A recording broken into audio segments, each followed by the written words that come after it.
അവന്തിക മോളെ,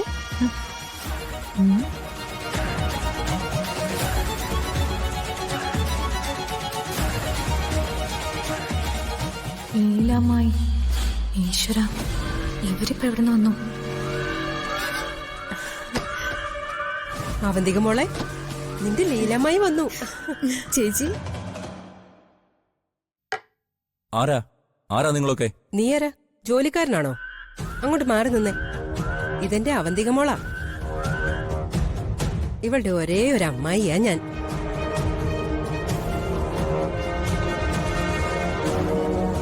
അയ്യോ അയ്യോ മോളെ, കാലിനെന്ത് പറ്റി? ആ, ചെറുതായിട്ടൊന്ന് പൊള്ളിയതാ. എന്റെ ഈശ്വരാ. നിങ്ങക്ക് രണ്ടുപേർക്കും സുഖമല്ലേ?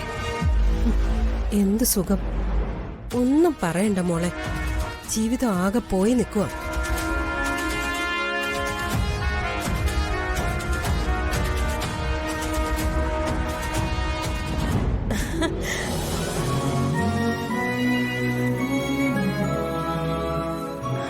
ആരാ ഇത്? വല്യമ്മയുടെ പൊന്നുമോളോ? ആഹാ, അയ്യോ, ചിപ്പിമോളല്ലേ ഇത്? എത്ര നാളായി കണ്ടിട്ട്.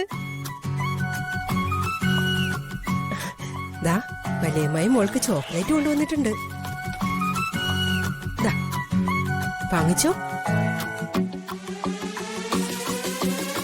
അങ്ങോട്ടൊന്നും നോക്കണ്ട, മോള് വാങ്ങിച്ചോ.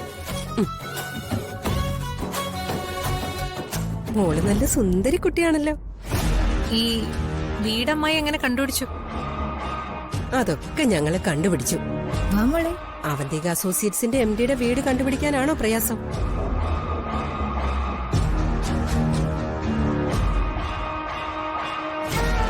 അവന്തിക മോളെ, നീ പണ്ട് ഇവളെ എടുത്തോണ്ട് നടന്നിട്ടുണ്ട്, ഓർമ്മയുണ്ടോ?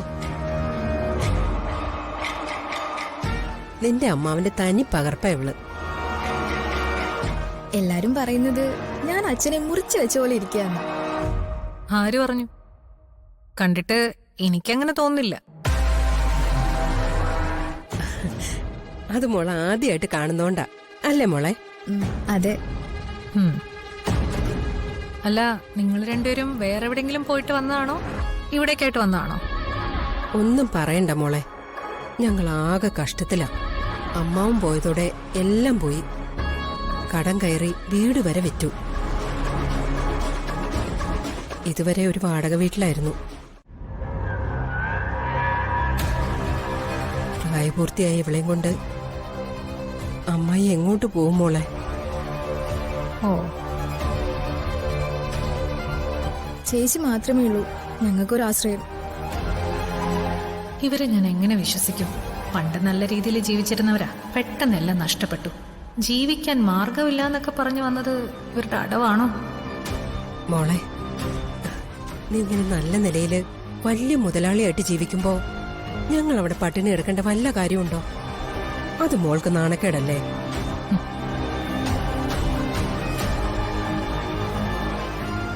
അവന്തികേച്ചിയെ കുറിച്ച് പറയാൻ നമുക്ക് 100 നാവാ. ഇവൾക്കായിരുന്നു നിന്നെ കാണാൻ വലിയ ആഗ്രഹം. എപ്പോഴും എന്നോട് നിന്റെ പണ്ടത്തെ കാര്യങ്ങളൊക്കെ ചോദിക്കും. ഞാൻ അതെല്ലാം അവളോട് ഒന്നും വിടാതെ പറഞ്ഞു കൊടുക്കും. അതൊക്കെ കേട്ട് നീയാ ഇപ്പൊ ഇവളുടെ റോൾ മോഡല്.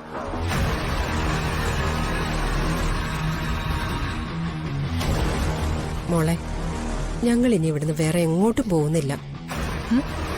മോളുടെ കൂടെ ദാ, മോളുടെ ഈ കുഞ്ഞിന്റെയും കാര്യങ്ങൾ നോക്കി നിന്റെ കൂടെ നിന്റെ വീട്ടിൽ താമസിക്കാനാ ഞങ്ങളുടെ തീരുമാനം.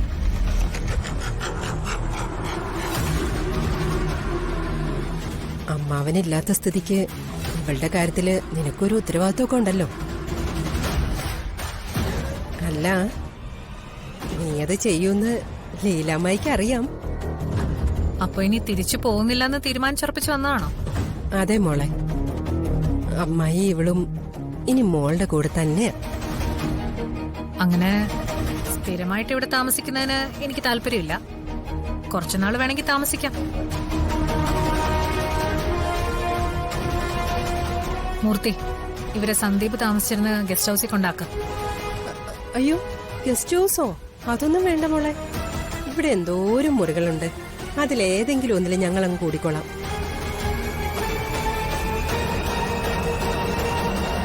മോൾ ഇവിടെ ഒറ്റയ്ക്കും ഞങ്ങൾ ഗസ്റ്റ് ഹൗസിലും താമസിക്കുന്നത് എങ്ങനെ ശരിയാവും? ആളുകൾ കേട്ടാ മോളെ കുറ്റം പറയും. മോനെ, നീ ബാഗൊക്കെ എടുത്ത് ഏതെങ്കിലും മുറി കൊണ്ടുവയ്ക്ക്.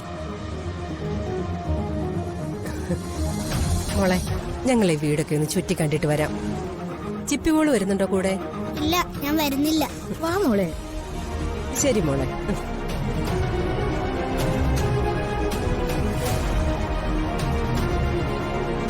അല്ല, ഇവർ ശരിക്കും ജീവിക്കാൻ ഗതിയില്ലായിട്ട് വന്നതാണോ അതോ വേറെ വല്ല ഉദ്ദേശത്തോടു കൂടി വന്നതാണോ?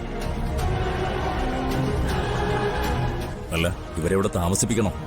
തൽക്കാലം ഇവരിവിടുന്ന് പോകുന്നു തോന്നില്ല. പറഞ്ഞില്ലേ, ഇനി ഞങ്ങൾ എന്നും മോളോടൊപ്പം തന്നെ കഴിയാൻ പോകുന്നേ. ആരോരും ഇല്ലാത്തവളെ പോലെ മോളിങ്ങനെ ഒറ്റയ്ക്ക് ജീവിക്കുന്നത് കണ്ടിട്ട് ഞങ്ങൾക്ക് വേറെ ഒരിടത്തേക്കും പോകാൻ സാധിക്കില്ല. അടുത്ത ബന്ധുക്കളെ നമ്മൾ ഇങ്ങനെ ഒറ്റപ്പെട്ട് കഴിയേണ്ട കാര്യമില്ലല്ലോ. എന്റെ അനിരുദ്ധേട്ടൻ എപ്പോഴും പറയുമായിരുന്നു, എന്റെ അവന്തിക മോളെ നോക്കിക്കോണേന്ന്. സ്വന്തം മോളേക്കാൾ അങ്ങേർക്ക് നിന്നോടായിരുന്നു കൂടുതൽ ഇഷ്ടം.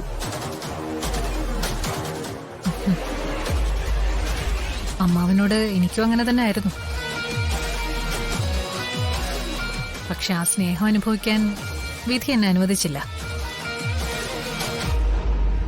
അതൊക്കെ പോട്ടെ, നിങ്ങളുടെ മുറി കാണിച്ചു തരാം. വാ.